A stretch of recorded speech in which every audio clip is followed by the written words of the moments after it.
Elvis Presley está morto. Mas há 5 coisas que ninguém conseguiu explicar até hoje.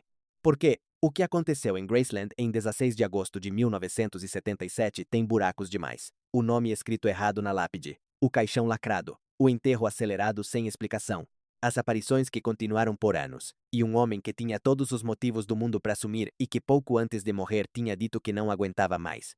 Passei semanas revisando arquivos, registros oficiais e depoimentos de pessoas próximas que nunca foram traduzidos para o português para trazer este documentário para você. O que está em jogo aqui vai além de uma teoria conspiratória.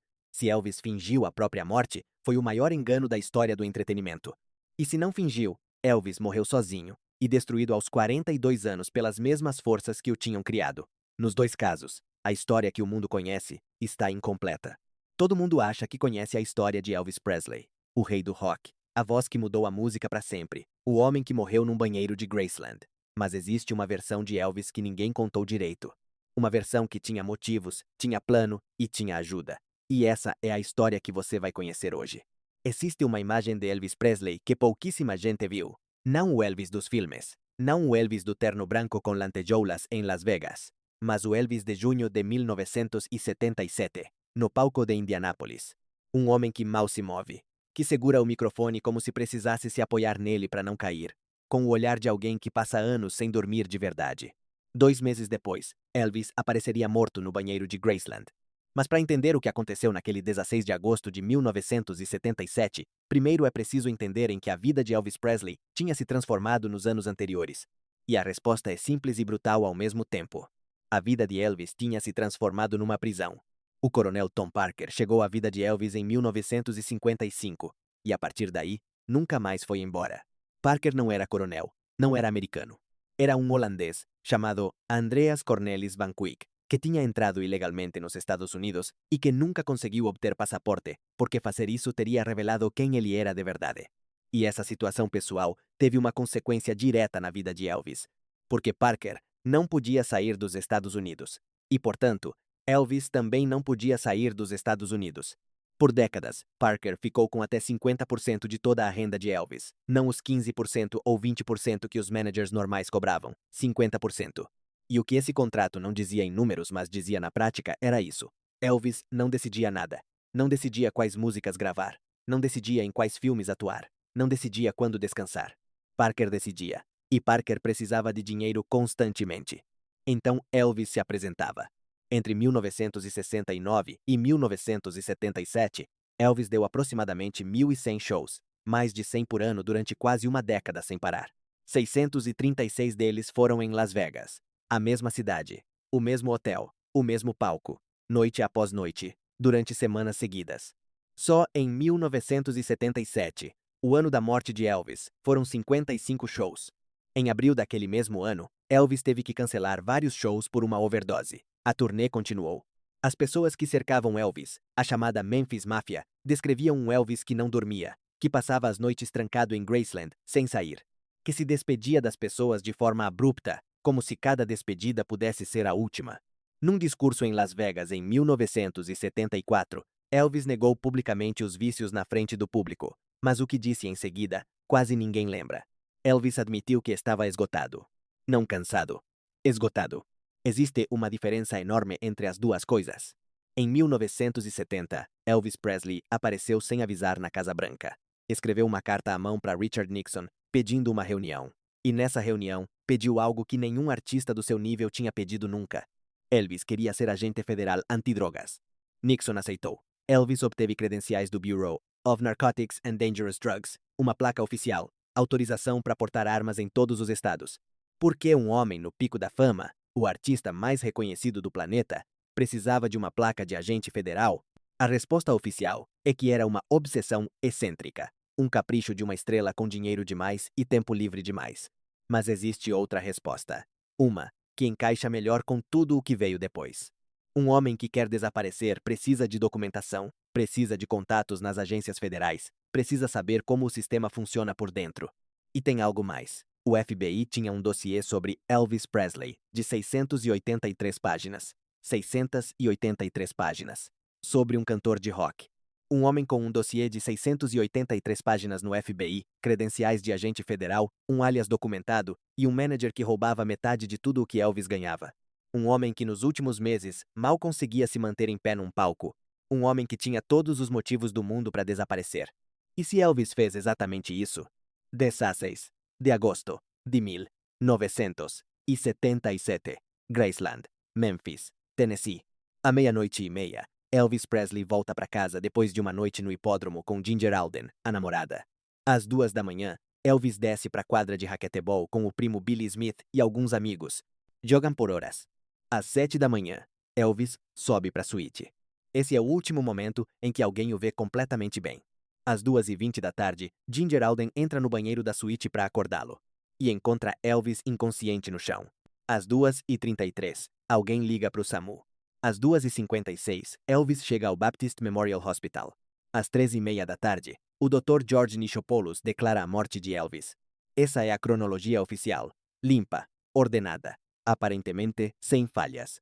Mas por baixo dessa cronologia tem algo que não fecha, várias coisas na verdade.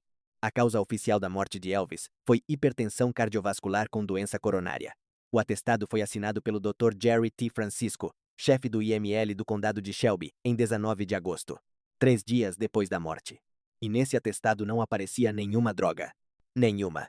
Apesar de a autópsia ter encontrado 14 substâncias no sangue de Elvis no momento da morte, 14, entre elas codeína a 10 vezes a dose terapêutica normal, Valium, e outros opiáceos. A autópsia de Elvis também mostrou fígado aumentado, constipação crônica severa, o corpo de alguém que passa anos consumindo quantidades massivas de medicamentos. O Dr. Francisco não incluiu nada disso no atestado. Por quê? A resposta está em algo que só se soube muito depois.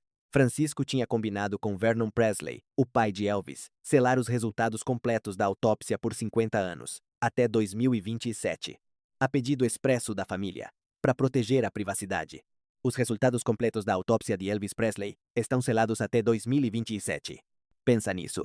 Para o velório, Vernon Presley escolheu um caixão de cobre maciço, sem costuras, fabricado pela National Casket. 900 libras, 450 quilos. Não é um caixão normal. Não existe nenhuma razão prática para usar um caixão de 900 libras, a não ser uma, que seja tão pesado que ninguém consiga movê-lo, abri-lo, nem verificar o conteúdo com facilidade. E esse caixão tinha algo mais. Um sistema interno de preservação com ar-condicionado ou gelo seco, dependendo da fonte criado para manter o corpo em condições durante o calor extremo de Memphis em agosto. A explicação oficial é a temperatura. Memphis em agosto passa dos 35 graus. Um corpo se decompõe rápido. Mas tem um detalhe, que essa explicação não resolve. O caixão foi encomendado e entregue em menos de 24 horas. Um caixão de cobre maciço sem costuras, feito sob medida, pronto num dia. Quem tinha esse caixão preparado com antecedência? O velório público foi em 17 de agosto, um dia depois da morte de Elvis. Foi encerrado antes do previsto. A razão oficial foi a decomposição e o cheiro. O calor de Memphis tinha acelerado o processo mesmo dentro do caixão refrigerado. E em 18 de agosto, apenas 48 horas depois de morrer, Elvis Presley foi enterrado no jardim de Graceland. 75 mil fãs esperavam do lado de fora. Vernon tomou essa decisão alegando uma ameaça de bomba e o risco de saque do túmulo. 48 horas. Sem tempo para médicos independentes examinarem o corpo de Elvis. Sem tempo para ninguém fazer perguntas inconvenientes. Sem tempo para nada que não fosse enterrar e fechar. Várias pessoas presentes na Câmara Ardente disseram a mesma coisa sem ter combinado entre si. Que o corpo de Elvis pesava de menos. Elvis pesava em vida uns 115 quilos naquela época. O corpo no caixão parecia pesar muito menos. Que as mãos de Elvis eram macias demais, sem os calos de alguém que tocou violão por décadas. Que as sobrancelhas pareciam postiças. Que não parecia Elvis, parecia uma figura de cera. Mas o depoimento mais perturbador de todos não veio de um fã nem de um desconhecido. Veio de Vernon Presley, o pai de Elvis. Segundo várias testemunhas presentes, Vernon se aproximou do caixão, olhou para o corpo e disse algo que ninguém esperava ouvir naquele momento. Não é meu filho. Um pai, olhando para o corpo do filho morto, dizendo, não é meu filho. Foi a dor? Foi a negação? Ou foi outra coisa? Tem um último dado que não encaixa em nenhuma versão dessa história. Elvis Presley tinha apólices de seguro de vida de mais de 10 milhões de dólares. Mas o patrimônio líquido do espólio de Elvis no momento da morte era de apenas $1 milhão depois de impostos e dívidas. 1 milhão. O artista mais famoso do mundo. O homem que tinha ganhado centenas de milhões durante 20 anos, com patrimônio líquido de US$ 1 milhão. Onde estava o resto do dinheiro de Elvis? Essa pergunta, junto com a autópsia selada até 2027, o caixão de 900 libras encomendado em menos de 24 horas, e as palavras de um pai dizendo, não é meu filho, esta per, formam um núcleo do que vem a seguir. As 5 provas que ninguém conseguiu fechar. Tem momentos na história em que uma única anomalia se explica fácil. Um erro, um descuido, uma coincidência. Mas quando as anomalias se acumulam, quando são 5, quando cada uma por separado tem uma explicação razoável, mas juntas, formam um padrão que aponta sempre na mesma direção. Aí a pergunta já não é se algo não fecha. A pergunta é se alguém planejou. Essas são as 5 provas que o mundo passa décadas sem conseguir explicar direito. Prova número 1. O nome na lápide. A certidão de nascimento oficial de Elvis Presley dizia Elvis Aaron Presley, com um único A no segundo nome, Aaron, como o gêmeo Jesse Garon, que morreu ao nascer. Esse era o nome legal de Elvis, o que aparecia no contrato de Elvis com a RCA Records, o que aparecia na certidão de casamento de Elvis com Priscila. Mas a lápide em Graceland diz algo diferente. Elvis Aaron Presley, com AA duplo, A-A-R-O-N. A explicação oficial é que Vernon escolheu essa grafia porque Elvis sempre tinha preferido a forma bíblica do nome. Mas também é verdade algo que os defensores da conspiração apontam há décadas. Na tradição judaica, escrever o nome errado numa lápide tem um significado muito concreto. Significa que a pessoa enterrada ali não é quem diz ser. Foi um erro? Foi uma preferência pessoal? Ou foi um sinal deliberado para quem soubesse lê-lo? Prova número 2. O seguro de vida. Elvis tinha apólices de seguro de vida no valor de 3 a 10 milhões de dólares. Quando alguém morre, essas apólices são cobradas. É o procedimento padrão.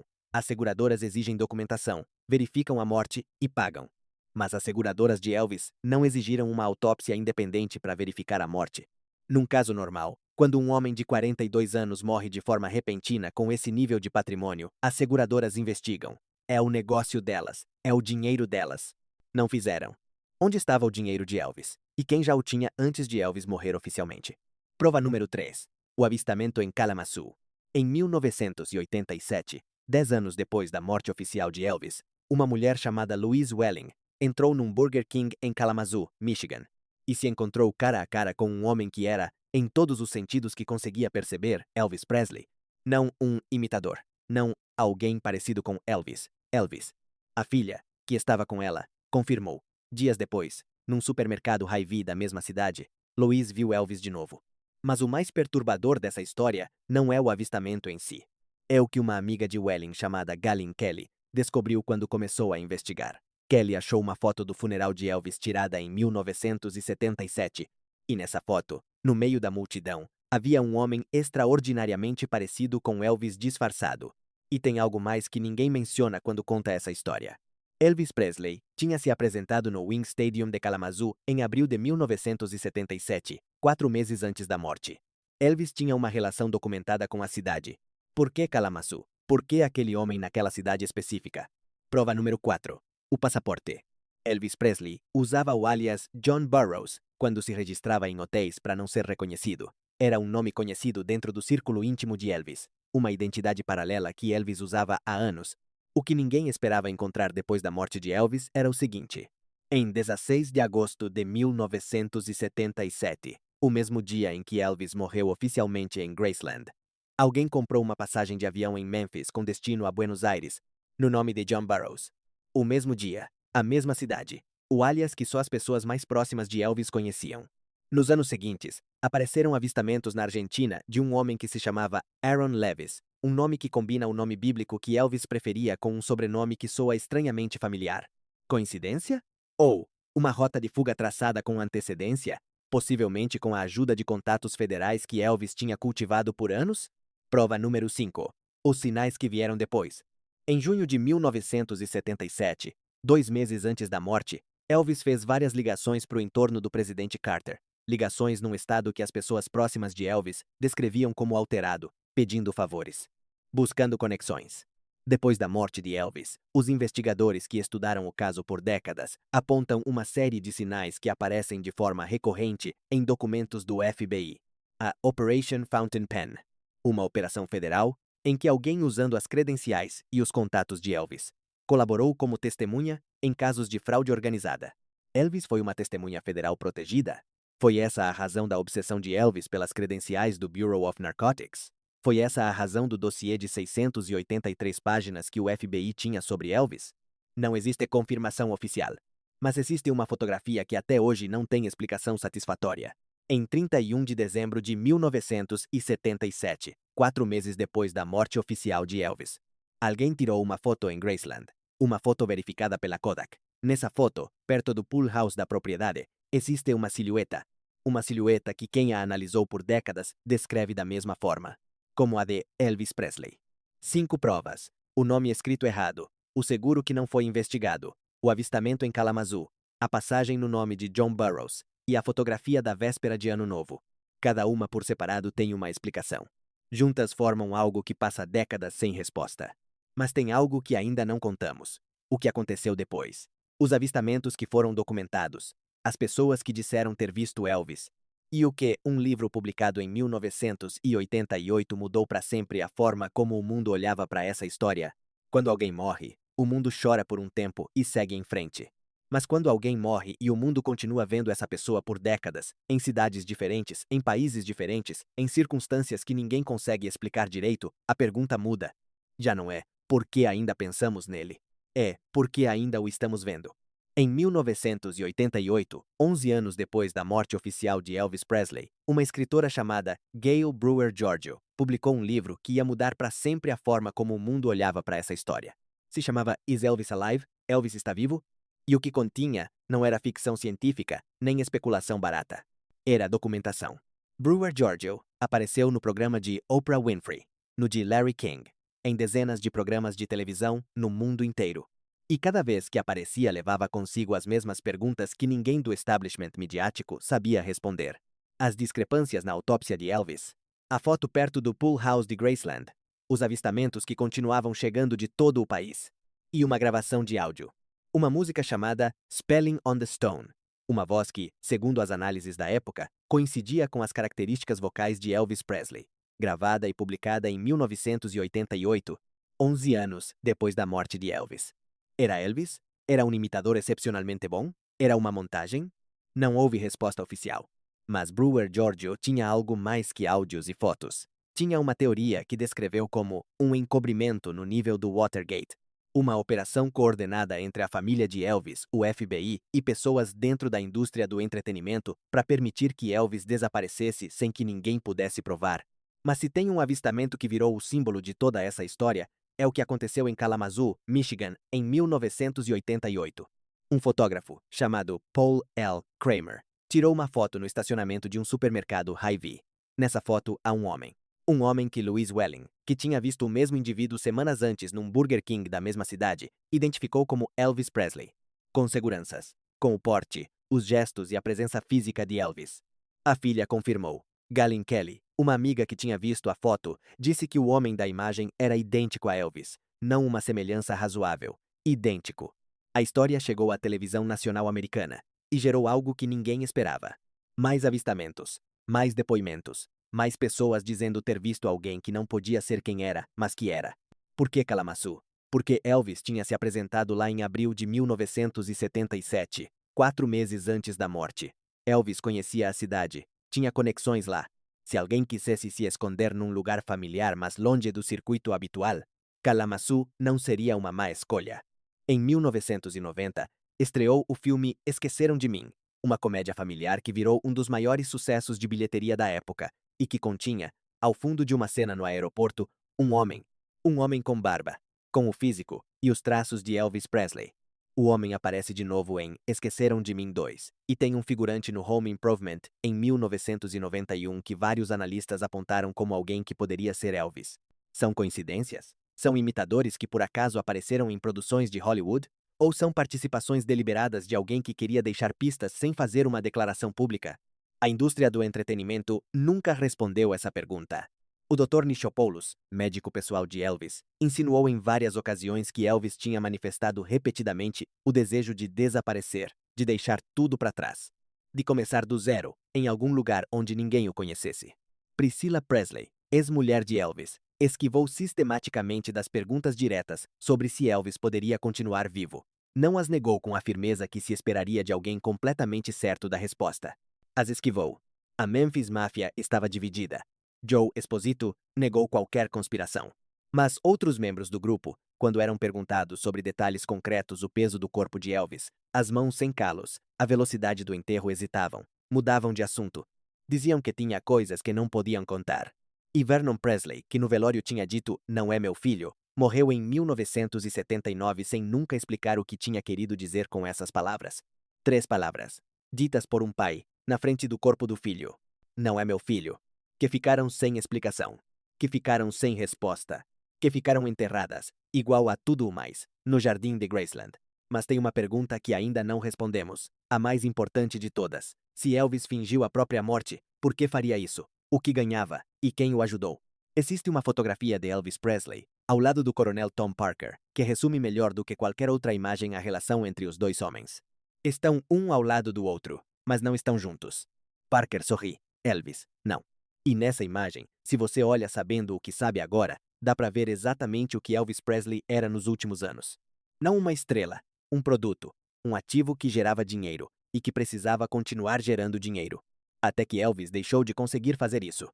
Se Elvis fingiu a própria morte, não foi por capricho, não foi porque estava entediado, foi porque Elvis tinha motivos concretos, verificáveis e documentados para querer sumir. O primeiro motivo é o que menos aparece nas versões populares dessa história. Elvis Presley não tinha só uma placa de agente federal. Elvis tinha um dossiê de 683 páginas no FBI.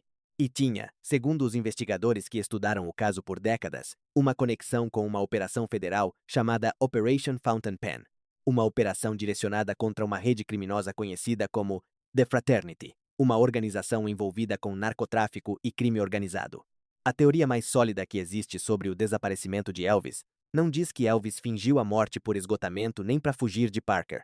Diz que Elvis foi uma testemunha protegida. Que as autoridades federais, usando as conexões que Elvis tinha cultivado por anos com o Bureau of Narcotics, extraíram Elvis da própria vida antes que The Fraternity pudesse fazer algo com ele. E que a morte em Graceland foi o cenário mais elaborado da história do entretenimento. A autópsia de Elvis selada até 2027, o caixão de 900 libras, o enterro em 48 horas, a passagem para Buenos Aires, no nome de John Burroughs. Tudo encaixaria se o que estava sendo construído era uma nova identidade para uma testemunha federal. Graceland abre as portas ao público desde 1982. A cada ano, recebe entre 500 mil e 650 mil visitantes, a $80 por entrada. É a segunda casa mais visitada dos Estados Unidos depois da Casa Branca. O patrimônio de Elvis Presley gera hoje entre 40 e 100 milhões de dólares por ano. Está entre os 5 artistas mortos mais rentáveis do mundo segundo a Forbes, 400 milhões de discos vendidos, licenças, filmes. E tem algo que os especialistas em marketing do entretenimento apontam quando analisam esse fenômeno. O mito de que Elvis poderia continuar vivo é parte do negócio. Um artista morto gera nostalgia. Um artista morto que poderia não estar gera algo muito mais poderoso. Gera conversa, gera pesquisas, gera documentários. Gera exatamente o que você está vendo agora mesmo. Priscilla Presley abriu Graceland ao público em 1982, 5 anos depois da morte de Elvis. Transformou uma mansão num museu, converteu um legado num império. Priscilla gerenciou a Elvis Presley Enterprises até 1993, e quando Lisa Marie herdou o controle, em 2004 vendeu 85% da empresa por 100 milhões de dólares. Em 2023, depois da morte de Lisa Marie, a filha Riley Keough se tornou a nova proprietária do legado de Elvis. 3 gerações de mulheres gerenciando o nome de um homem que morreu ou desapareceu em 1977. Priscilla esquivou sistematicamente das perguntas sobre se Elvis poderia continuar vivo. Nunca as negou com a contundência que se esperaria de alguém completamente certo da resposta. Por quê? Existem 2 interpretações possíveis. A primeira é que Priscilla simplesmente não queria alimentar teorias que considerava uma falta de respeito à memória de Elvis. A segunda é que Priscilla sabia algo que não podia dizer.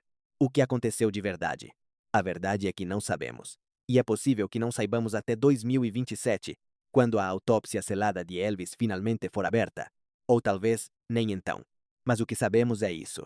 Um homem com um dossiê de 683 páginas no FBI, credenciais de agente federal, um alias documentado, conexões com operações anticrime e todos os motivos do mundo para desaparecer, morreu de forma repentina, com uma autópsia selada, um caixão incomum, um enterro acelerado e testemunhas que não reconheceram o corpo. E décadas depois, o nome de Elvis continua sendo o mais reconhecível da história da música. O rosto de Elvis continua sendo o mais reproduzido. A voz de Elvis continua tocando em estádios, em filmes, em publicidade, gerando centenas de milhões de dólares a cada ano. Para pessoas que, em sua maioria, não existiam quando Elvis se apresentou pela última vez, Elvis Presley está morto. Ou não. Mas nos dois casos, a história de Elvis é a mais extraordinária que a indústria do entretenimento já produziu. E a autópsia que poderia responder a pergunta definitiva passa 47 anos selada num arquivo em Memphis. Até 2027. Tem mistérios que o tempo resolve, tem mistérios que o tempo enterra, e tem muito poucos que o tempo transforma em algo maior a cada ano que passa. O de Elvis Presley é dos últimos. Mas tem algo que este documentário ainda não tocou. Porque a história de Elvis não termina em Graceland, nem nas 5 provas, nem na autópsia selada que será aberta em 2027. Termina, ou talvez recomece, com o que outras lendas da música fizeram depois de Elvis, com os artistas que também morreram de forma repentina em circunstâncias que não convenceram do todo, com os padrões que se repetem quando você cruza as histórias deles com a de Elvis. Elvis foi o único? Ou foi o primeiro de uma série de desaparecimentos que a indústria do entretenimento gerenciou à sua maneira por décadas? Se você quer saber quais outros artistas compartilham com Elvis as mesmas anomalias, os mesmos padrões e as mesmas perguntas sem resposta, esse é exatamente o tema do próximo documentário. Não perca!